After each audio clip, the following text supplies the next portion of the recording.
السلام عليكم حبايبي، كيفتوما؟ لاباس عليكم؟ مزيانين بخير؟ كنتمنى تكونوا مزيانين ان شاء الله. يسد ربي في هاد العواشر. اليوم جينا ان شاء الله نعملوا واحد التحليه كنتمنى تعجبكم ان شاء الله حبايبي. في الكاسرونه ديالي عملت واحد نص لتر ديال عصير البرتقال.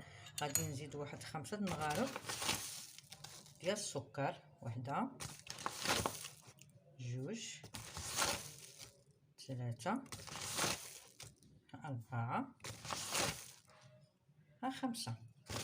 غادي نزيد واحد 3 ديال المغارف ديال النشا، واحد، 2،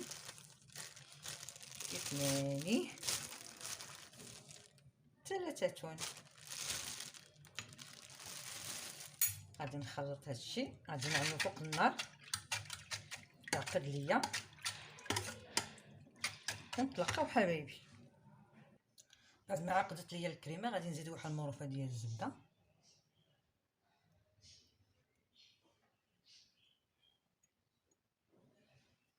غادي نخلط.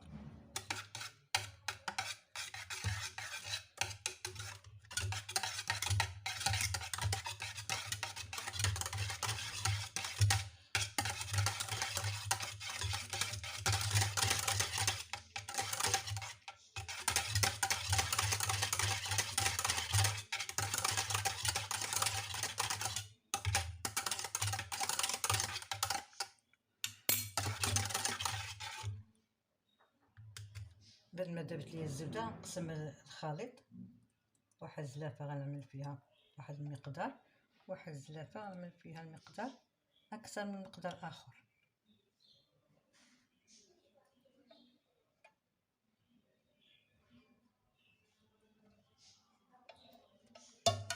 غادي نغطيوهم بالسلوفان وندخلهم من الثلاجه يبردوا، ونتلاقاو حبايبي نكملوا الباقيه.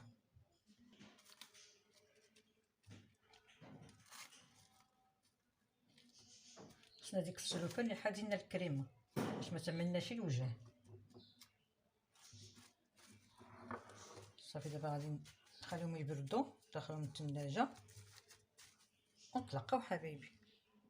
دابا ان شاء الله غادي نطرب الكريمه ديالي. عندي 4 لتر ديال الكريمه غنطربها.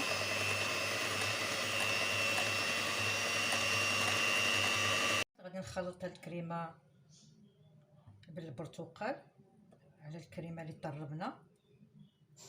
الكريمه اللي طربنا حيت منها واحد 3 المغارف للتزيين فقط. اللي طربتها حيت منها واحد 3 المغارفات.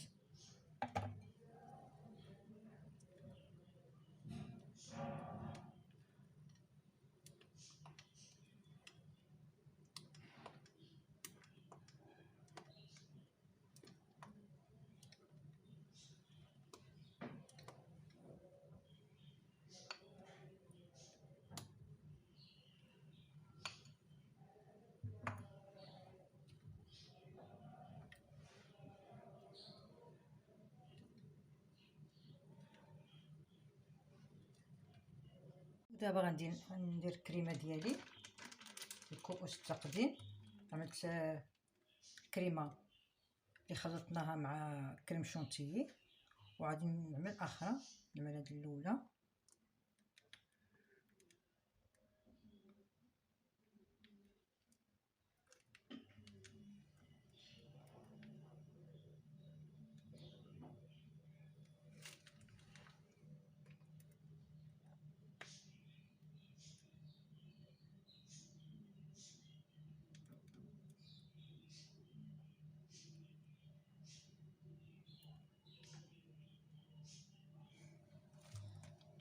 غادي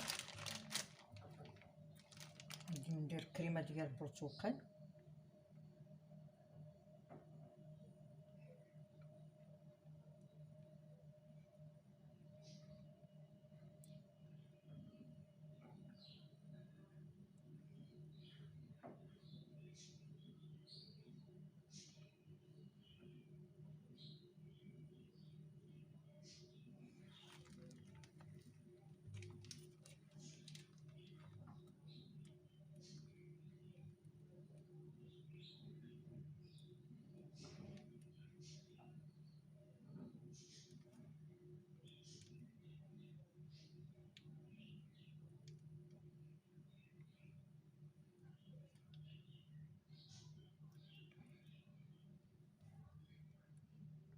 التحليه ديالنا بعد ما بردت لينا زيناها بشويه ديال الكريمه من فوق وشويه ديال اما اللوز محمر مهرمش اما الكاوكاو اللي عندكم موجود في البيت وفرصه اخرى حبايبي.